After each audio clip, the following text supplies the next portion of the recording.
Za ovu kremastu poslasticu potrebno su vam samo 2 sastojka.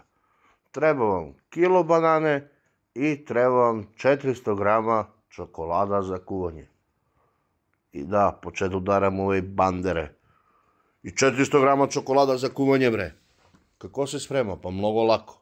Ogulite banane, malo iskuljušku ispasirate, čokoladu rastopite na paru, dodadete ove banane, onda uvatite štapni mikser ili šta već imate, malo meso na koje sjedinite da bude lepša, kremastija, u neki sud obložen pek papirom, naseckajte neku bananicu za preko, to će mi posle dole bude dno kolača ili ti korica, stavite u frižder 2-2,5 sata, da je onako na četvorku frižder da baš ladi i pogledu.